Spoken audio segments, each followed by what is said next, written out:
नमस्कार, आप देख रहे हैं न्यूज इंडिया। आपके साथ मैं हूं चारुल शर्मा। रुख करते हैं उत्तराखंड की खबरों का और सबसे पहले आपको इस वक्त की बड़ी खबर आप बता दें। बीजेपी विधायक दिलीप रावत ने हरक सिंह रावत पर हमला बोला है। अपने परिवार में ही उलझे रहे हरक सिंह रावत अपनी बहु अनुकृति के लिए मांग रहे थे टिकट। इस वक्त की बड़ी खबर आपको बता दें, बीजेपी विधायक ने हरक सिंह रावत पर हमला बोला है। दिलीप रावत ने कहा है कि अपने परिवार में ही उलझे हुए हैं हरक सिंह रावत, अपनी बहु अनुकृति के लिए टिकट मांग रहे थे। इसके बाद बगावती तेवर जो थे हरक सिंह रावत के, वो सामने आए। कांग्रेस नेताओं से मुलाकात का सिलसिला जो था वो बढ़ने लगा। निश्चित रूप से बहुत सही कार्रवाई है और बहुत जल्दी हो जानी चाहिए थी, लेकिन देर में आई, लेकिन दुरुस्त वाला ये फैसला है। देखिए, ये परिवार के लोभ में फंस गए हैं और परिवार में भी इनका अंतर्द्वंद चल रहा है। इनकी बहुत सारियां ऐसी कमजोरियां हैं परिवार में कि जो उनको बाध्य कर रही हैं कि वो ऐसी डिमांड करें, और परिवार की रस्साकसी का यही परिणाम है कि वे आगे नहीं जा पाए, परिवार से आगे सोच नहीं पाए। और यही कारण है कि वो जो चाह रहे थे भारतीय जनता पार्टी के नेतृत्व से, भारतीय जनता पार्टी के नेताओं से, या हमारी पार्टी के शीर्ष नेतृत्व से, वो नहीं हो पाया और दबाव की राजनीति जो करना चाह रहे थे वो नहीं कर पाए, इसलिए उनको तो बीजेपी विधायक ने हरक सिंह रावत पर हमला बोला है और कहा है कि अपनी ही परिवार में उलझे हुए हैं हरक सिंह रावत। आपको याद होगा, हरक सिंह रावत पर बीजेपी ने बड़ी कार्रवाई करते हुए 6 साल के लिए निष्कासित कर दिया है। और ऐसे में हरक सिंह रावत ने भी बयान जारी कर कहा था कि अब कांग्रेस को सत्ता में लाने के लिए जी जान लगा दूंगा। साथ ही बीजेपी पर हमला बोलते हुए कहा था कि अगर मैंने मुंह खोला तो बड़ा विस्फोट होगा। संजय पुंडीर हमारे साथ जुड़ गए हैं हरिद्वार से। संजय, अब क्योंकि हरक सिंह रावत ने सीधे तौर पर बगावत जो है वो शुरू कर दी है, पार्टी ने भी निष्कासित कर दिया है, अब बीजेपी विधायक ने हमला बोला है और कहा है कि अपने परिवार में ही उलझे हुए हैं, अपनी बहू के लिए टिकट मांग रहे थे। देखिए, जिस तरह से दिलीप रावत विधायक है, हालांकि भाजपा के विधायक, और साफ तौर पर इनका जिस तरह से कहना है कि जो हरक सिंह रावत है वो अपने परिवार में ही उलझ के रह गए। हालांकि लॉकडाउन से अपनी बहु अनुकृति के लिए यहाँ टिकट की दावेदारी जो है वो हरक सिंह रावत कर रहे थे, और कहीं ना कहीं इस टिकट की दावेदारी को लेकर ही लगातार पार्टी पर प्रेशर भी बनाया जा रहा था। और खुद वो केदारनाथ से चुनाव लड़ने की उनकी नियत थी, और दूसरा अपनी बहु अनुकृतियां के लिए वो लॉकडाउन से टिकट मांग रहे थे। लेकिन कहीं ना कहीं जो दिलीप रावत विधायक है उनका भी टिकट कट सकता था। आप साफ देख रहे हैं कि दिलीप रावत जो विधायक है उनके चेहरे पर एक खुशी नजर आ रही है, और जिस तरह से उन्होंने कहा है कि पार्टी ने एक सही फैसला लिया है। हालांकि हमेशा से विवादों में रहने वाले हरक सिंह रावत पहले भी कई बार इनके तेवर देखे हैं, तो उसको लेकर पार्टी का यह सही फैसला है। हालांकि भारतीय जनता पार्टी ने इन्होंने 6 साल के लिए पूरी तरह बर्खास्त किया है। साफ तौर पर जिस तरह से हरक सिंह रावत समय समय पर तेवर दिखाते आए, तो उसके लिए कहीं ना कहीं दिलीप रावत ने पार्टी का धन्यवाद भी किया। तो साफ कहा जा सकता है कि आगामी चुनाव को लेकर जिस तरह से उठक पटक चल रही है, लगातार ही जो नेता है वो बगावत कर रहे हैं। ऐसे में देखने वाली बात होगी भारतीय जनता पार्टी के लिए कितनी बड़ी चुनौती भरा सफर ये 2022 का रहने वाला है। जी चारुल। हरक सिंह रावत के जाने से दिलीप रावत के चेहरे पर जो खुशी है ये किस ओर इशारा करती है संजय? क्या टिकट बंटवारे में अब उन्हें उम्मीद है कि कहीं ना कहीं उनकी लाइन जो है वो बड़ी हो सकती है हरक सिंह रावत की लाइन छोटी होने के बाद?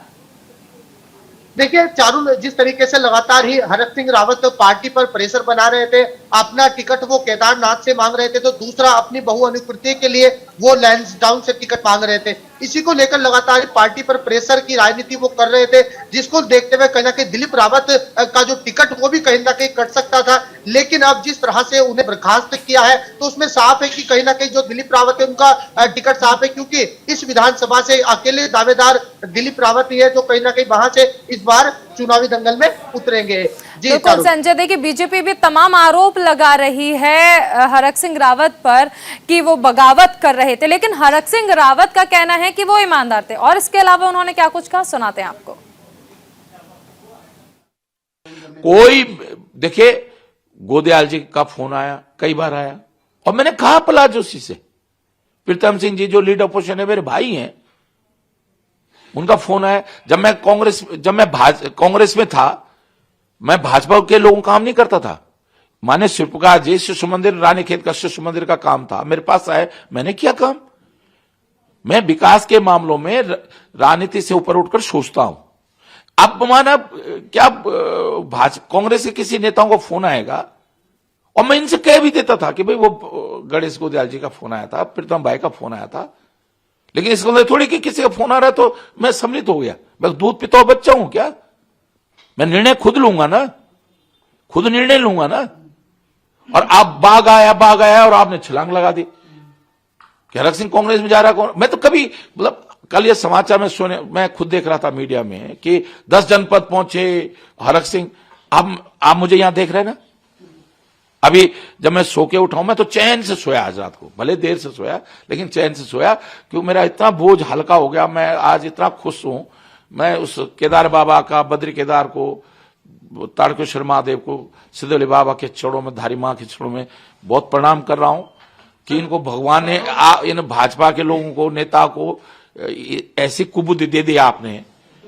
और आज मुझे लगता है कि मेरे माध्यम से उत्तराखंड का कोई भला होने वाला है। इस बीच एक बड़ी खबर आपको बता दें, उत्तराखंड में आज से शुरू होगी बीजेपी की वर्चुअल जनसभाएं। सीएम धामी और प्रदेश अध्यक्ष मदन कौशिक करेंगे जनसभा। बीजेपी सोशल मीडिया पर जनसभा को लाइव भी करेगी। बीजेपी के वर्चुअल स्टूडियो से जनसभा लाइव की जाएंगी। इस वक्त की एक और बड़ी खबर आपको बता दें, आज से बीजेपी वर्चुअल स्टूडियो से अपना प्रचार जो है वो शुरू करने वाली है, जिसे वर्चुअल स्टूडियो से जनसभा के लिए लाइव भी किया जाएगा, क्योंकि कोरोना के बढ़ते मामलों को देखते हुए चुनाव आयोग ने वर्चुअली प्रचार किया ही। संजय पुंडीर हमारे साथ बने हुए हैं। संजय, आज से वर्चुअल प्रचार शुरू कर रही है बीजेपी। लेकिन निश्चित तौर पर आज भारतीय जनता पार्टी के एक वर्चुअल के माध्यम से तैयारियां शुरू हो जाएगी और देहरादून वर्चुअल स्टूडियो जिस तरह से बनाई गई है, सभी सोशल मीडिया के प्लेटफॉर्म पर ये वर्चुअल बैठक मीटिंग का दौर आज से शुरू हो जाएगा। और लगातार आपने देखा है कि बीते दिनों में जिस तरह से भारतीय जनता पार्टी पूरी तरह सोशल मीडिया पर एक्टिव दिखाई दी है, तो कहीं ना उससे लगता है कि 2022 का चुनाव लगातार ही जिस तरह से तैयारियां हैं। हालांकि बीते दिनों हमने देखा है कि विजय संकल्प यात्रा के माध्यम से हो या फिर तमाम जनसंपर्कों के माध्यम से हो, भारतीय जनता पार्टी लगातार ही जनता के बीच पहुंची थी और अपने पिछले कार्यकाल को गिनवाया था। हालांकि आपने देखा है कि वर्चुअल माध्यम से एक मात्र तरीका है कि वर्चुअल माध्यम से ही आप अब जनता से जुड़ सकते हैं, क्योंकि जिस तरह से चुनाव आयोग ने पूरी तरह रैलियों और रोड शो पर पाबंदी लगा दी है, ऐसे में सभी राजनीतिक दलों के लिए कहीं ना कहीं एक बड़ी चुनौती है। और जिस तरह से आज ये वर्चुअल माध्यम से शुरू तैयारियां हो जाएगी, तो इसमें जिस तरह से भारतीय जनता पार्टी के नेता जुड़ेंगे, कार्यकर्ता जुड़ेंगे और बूथ को मजबूत करने के लिए जनता से भी यहाँ पार्टी के बड़े नेता जुड़ेंगे। जी चारुल। संजय, एक तरफ बीजेपी अपने आप को वर्चुअली पूरी तरह से स्ट्रांग मानती है, क्योंकि इस तरीके का इस्तेमाल बीजेपी पहले से ही करती आ रही है। ऐसे में कांग्रेस समेत अन्य राजनीतिक दलों का क्या कुछ कहना है इस पर? वो किस तरह से वर्चुअल प्रचार कर रहे हैं, क्योंकि उनका ये कहना है विपक्ष का कि हम वर्चुअली उतने स्ट्रांग नहीं है जितनी बीजेपी है।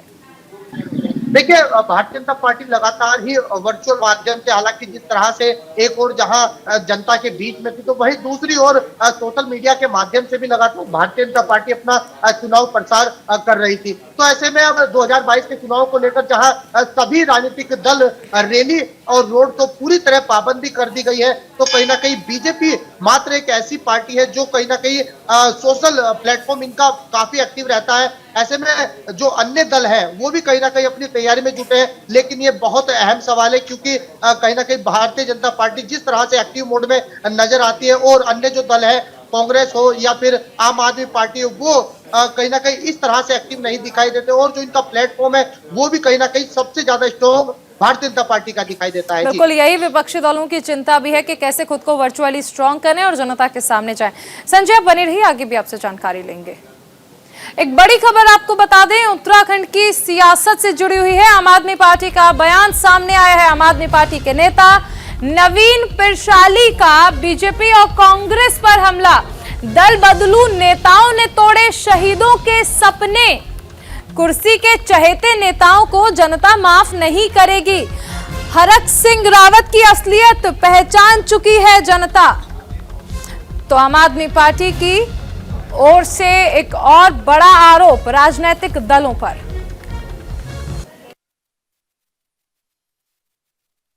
वो राजनीति जनहित में नहीं बल्कि इनके स्वहित में हो रही है और जो निजी स्वार्थ की राजनीति यहां के नेता कर रहे हैं उस पर अब लगाम लगाने का अवसर आ गया है।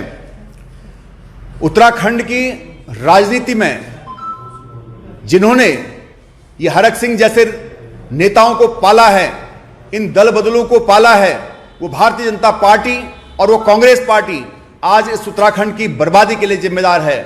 इसलिए उत्तराखंड की जनता के पास एक सुनहरा अवसर है कि ये सत्ता लोलुप और दल बदलू नेताओं के लिए और ये परंपरागत राजनीति करने वाले भारतीय जनता पार्टी और कांग्रेस जैसे दोनों ही दलों को इस देवभूमि की सरजमी से उखाड़ फेंकने का एक सुनहरा अवसर आया है। और आम आदमी पार्टी जिस प्रकार से जनता के मुद्दों के साथ आगे बढ़ रही है उसको देखकर जनता में जो उत्साह है वो एक शुभ संकेत इस उत्तराखंड की राजनीति के लिए है। संजय पुंडीर हमारे साथ बने हुए हैं। संजय, आम आदमी पार्टी जो कि अपनी जड़ें मजबूत कर रही है, उसने एक बहुत बड़ा आरोप भी लगाया है और इस बार निशाने पर बीजेपी और कांग्रेस दोनों ही पार्टियों को लिया है।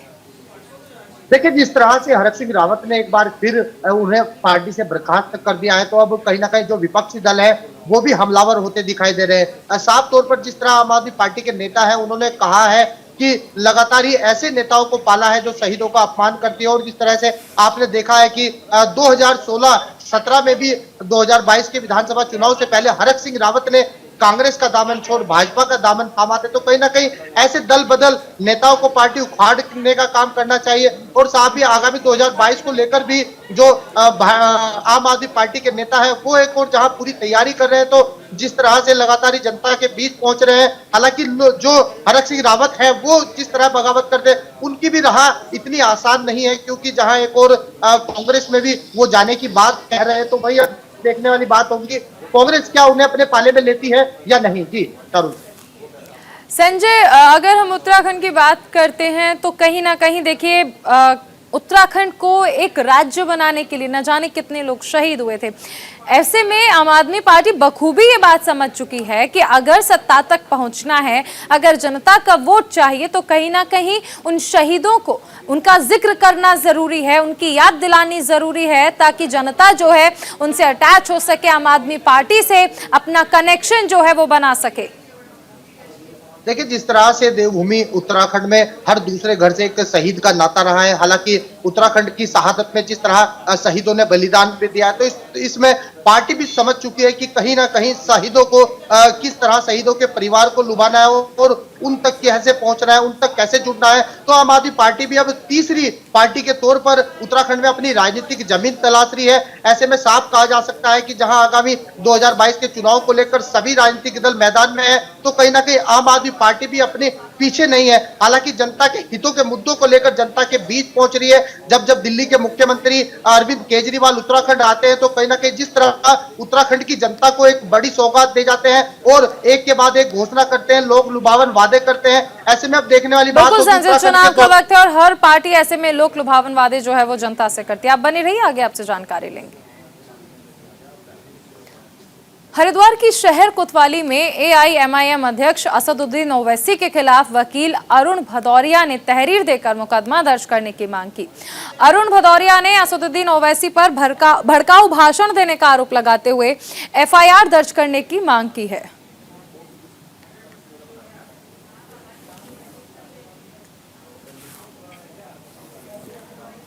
तो AIMIM प्रमुख असदुद्दीन ओवैसी पर भड़काऊ भाषण देने के आरोप में उनके खिलाफ मुकदमा दर्ज करने की मांग यहां पर की गई है। हरिद्वार का ये पूरा मामला है। ओवैसी जो कि अपने भड़काऊ भाषणों के लिए जाने जाते हैं, ऐसे में हरिद्वार में वकील ने ये बात कही है कि असदुद्दीन ओवैसी ने भड़काऊ भाषण दिया है, जिसके बाद उनके खिलाफ मामला दर्ज होना चाहिए।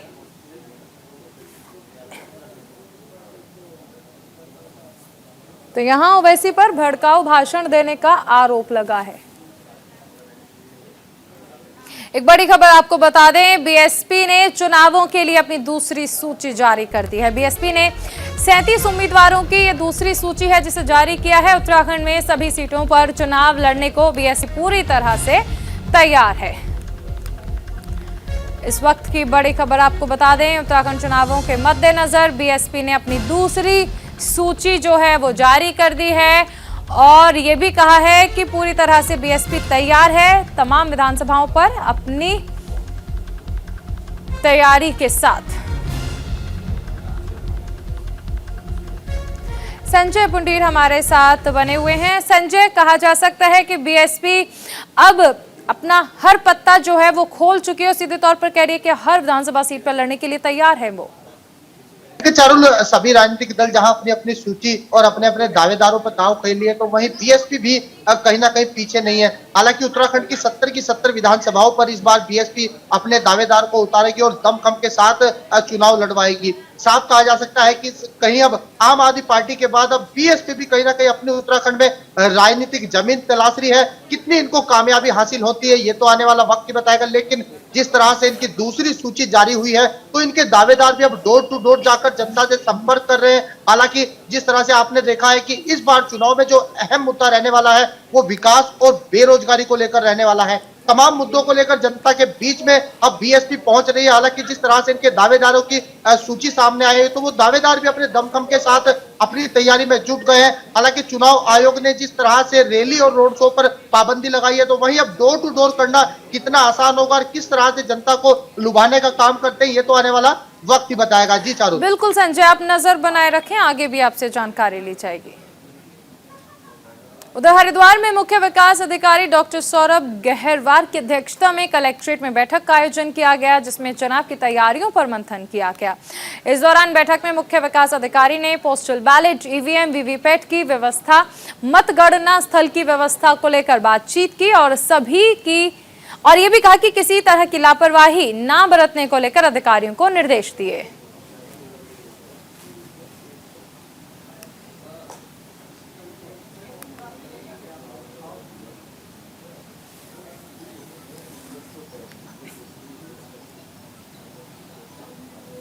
दो 2022 के विधानसभा चुनावों को लेकर रिटर्निंग ऑफिसर अंशुल सिंह ने राजनीतिक दलों के साथ संवाद किया। उन्हें निर्वाचन आयोग के जरिए जारी की गई गाइडलाइंस का पालन करने की अपील भी की है। उन्होंने कहा कि सभी दलों के प्रतिनिधि अपने अपने प्रत्याशियों को ये जानकारी प्राथमिकता के आधार पर दें कि चुनाव के समय कोविड गाइडलाइंस का पालन करना अनिवार्य है। इसका उल्लंघन करने पर कानूनी कार्रवाई अमल में लाई जा सकती है।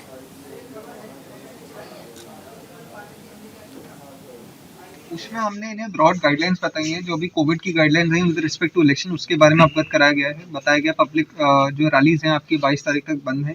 इंडोर मीटिंग करनी है तो 300 या फिर 50% of the capacity of the hall या एसडीएमए की जो लिमिट सेट होती है जो भी मिनिमम रहेगा वो अलाउड रहेंगी। उनको सुविधा पोर्टल के बारे में हमने अवगत कराया।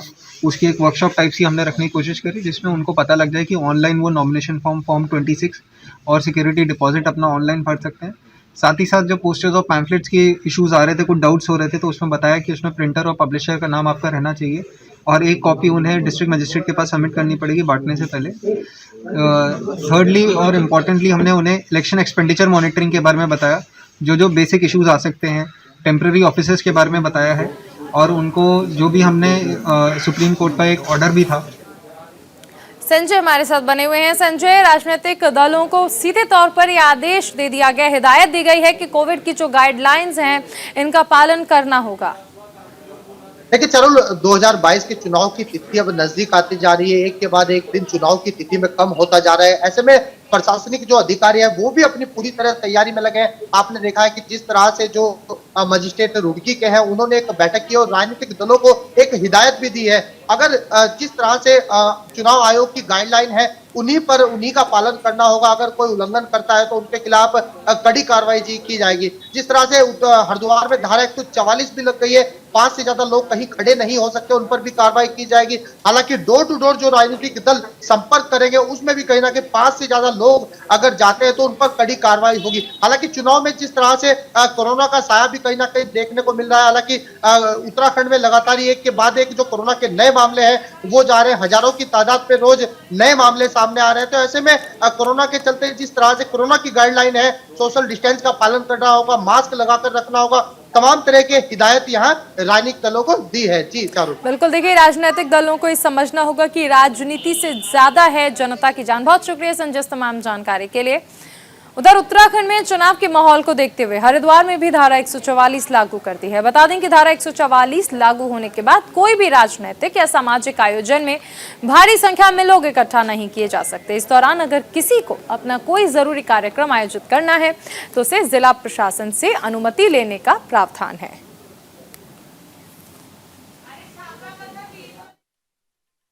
सेक्शन 144 एक प्रिवेंटिव मेजर्स के लिए होता है कि आप 5 या 5 से अधिक व्यक्ति एकत्रित नहीं होंगे। जहां तक आपका ये प्रश्न हो सकता है कि फिर निर्वाचन में जब इलेक्शन कमीशन रिलैक्स करेगा तो उनकी कैसे रैलियां होंगी 144 के रहते हुए, उसके लिए अनुमति का प्रावधान है। अपने रिस्पेक्टिव आरओ से उसकी अनुमति लेकर, अगर निर्वाचन आयोग का 22 तारीख तक अभी प्रतिबंध है, अभी किसी प्रकार की रैली, रोड शो, बाइक या बाइसिकल की जो रैलियां निकलती हैं सब पर रोक लगी हुई है। 22 के बाद हम लोग देखेंगे कि माननीय निर्वाचन आयोग इस संबंध में क्या निर्देश दें। उधर हरिद्वार में मां गंगा समाज सेवा समिति के पदाधिकारियों और सदस्यों ने मीटिंग का आयोजन किया, जिसमें नशा मुक्त हरिद्वार बनाने के लिए पत्र लिखा गया, जिसमें उन्होंने सीबीआई जांच कराने के लिए एक पत्र के माध्यम से देश के प्रधानमंत्री नरेंद्र मोदी से मांग की है। संसद के सदस्य संजय कुमार पाठक ने जानकारी देते हुए कहा कि अगर धर्मनगरी में अपराध का ग्राफ बढ़ रहा है, जिसकी वजह से उन्होंने उसे नशा बताया है। मैं संजय कुमार पाठक, सामाजिक कार्यकर्ता, मां गंगा समाज सेवा समिति का मैं एक वरिष्ठ सदस्य हूं और यह एक संकल्प लेकर चला हूं कि हरिद्वार में जो तेजी से स्मैक पांव पसार रहा है और युवा पीढ़ी इसके चपेट में आ रहा है, युवा पीढ़ी को बचाना है और स्मैक मुक्त हरिद्वार को कराना है। जब तक स्मैक मुक्त हरिद्वार होगा नहीं, नशा मुक्त हरिद्वार होगा नहीं, तब तक अपराध मुक्त हरिद्वार होगा नहीं। आज अपराध बढ़ने का सबसे बड़ा कारण नशा है। युवा पीढ़ी आज नशे को प्राप्त करने के लिए अपराध कर रहा है और अपराध करके ही पैसा हो पाएगा, तब जाके वो नशा खरीदेगा। तो हम इसके जड़ में जाने का प्रयास कर रहे हैं। हम सरकार से मांग कर रहे हैं कि इसके जड़ में जाया जाए कि आखिर इसमें किसका हाथ है जो हमारे हरिद्वार की युवा पीढ़ी को बर्बाद कर रहा है। उधर हरिद्वार डीएफओ ने कलियर क्षेत्र में औचक निरीक्षण किया। इस दौरान उन्होंने अनियमितताएं पाए जाने पर आरा मशीन को सीज कर दिया। साथ ही अन्य मशीनों की जांच की जा रही है। हरिद्वार डीएफओ धर्म सिंह मीणा ने पिरान कलियर क्षेत्र की लकड़ी मंडी का औचक निरीक्षण किया। इस दौरान उन्होंने आरा मशीनों के दस्तावेज की जाँच कर एक आरा मशीन को सीज कर दिया।